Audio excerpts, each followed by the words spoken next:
নেপালি অভিনেত্রী মনীষা কৈরালা বলিউডে পা রাখেন 1991 সালে সওদাগর সিনেমার মাধ্যমে। তারপর লম্বা বিরতি। 1995 সালে ফিরে আসেন পরপর 4টি সিনেমা নিয়ে। একের পর এক সিনেমা করলেও সেগুলো যেন মুখ থুবড়ে পড়ে বক্স অফিসে। এক টানা ব্যর্থতায় প্রযোজকদের কাছে মনীষার পরিচয় হয়ে যায় অপয়া।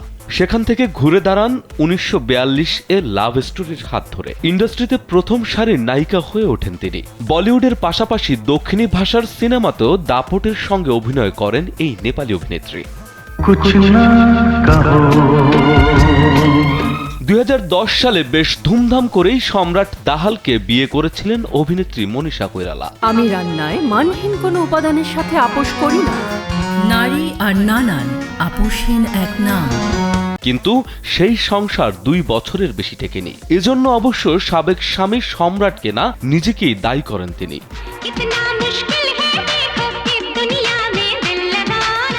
বিয়ে ভাঙার পর জানা যায় মনীষা ওভারিয়ান ক্যান্সারে আক্রান্ত হন। মুম্বাইয়ে চিকিৎসা করেও ভালো ফল পাওয়া যায় না। তাকে নিয়ে যাওয়া হয় আমেরিকায়। সফল অস্ত্রোপচার ও একটানা কেমোথেরাপির পরে তাকে ক্যান্সার মুক্ত বলে জানান চিকিৎসকরা। ক্যান্সারের বিরুদ্ধে সচেতনতা গড়ে তুলতে এখন অন্যতম মুখ এই বলিউড রাধা।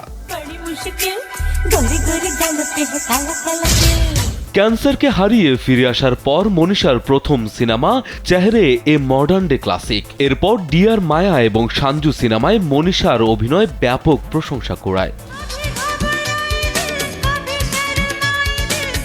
বিভিন্ন সময়ে একাধিক পুরুষের সঙ্গে নাম জড়িয়েছে মনীষা। বিভিন্ন বয়স এবং পেশার মানুষ এসেছেন তার জীবনে। একসময় নানা পাটেকর এবং মনীষার প্রেম ছিল ইন্ডাস্ট্রির বহুল চর্চিত গুঞ্জন। শোনা যায় নানা পাটেকরের কাছে শারীরিক আঘাত পাওয়ার পরে সম্পর্ক ভেঙেছিলেন এই অভিনেত্রী। সম্প্রতি একটি সাক্ষাৎকারে মনীষা বলেন, পৃথিবীর চোখে সুখের সংসার, সন্তান, সন্ততি ইত্যাদিকে নিখুঁত জীবন বিবেচনা করা হয়, কিন্তু আসলেই কি তা? সংসার জীবনেও তো ঝামেলা হয় অনেক। কারণ বিয়ে, সন্তান মানেই জীবন সুন্দর এমন নয়। নিজের অবস্থান ও নিজের জীবনকে কোন দৃষ্টিভঙ্গিতে দেখা হচ্ছে সেটাই জরুরি। জীবনকে কিভাবে উদযাপন করছেন সেটি নিয়েও ভাবতে হবে। हमें घर घर में मशहूर होने की कोई जरूरत नहीं। সবশেষ এই অভিনেত্রী আরো বলেন, জীবনে খুশি থাকতে হবে, এটাই গুরুত্বপূর্ণ। সেক্ষেত্রে সংসার, সন্তান ও পরিবার ছাড়াও অনেকে খুশি থাকতে পারেন।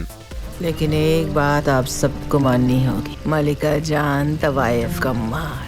মনীষাকে সবশেষ দেখা গেছে সঞ্জয় লীলা ভান্সালীর হীরামান্ডি ড্রামা ওয়েব সিরিজে। এখানে তিনি মল্লিকা জানের চরিত্রে অভিনয় করে প্রশংসিত হন। রাজু আহমেদ, কালবেলা।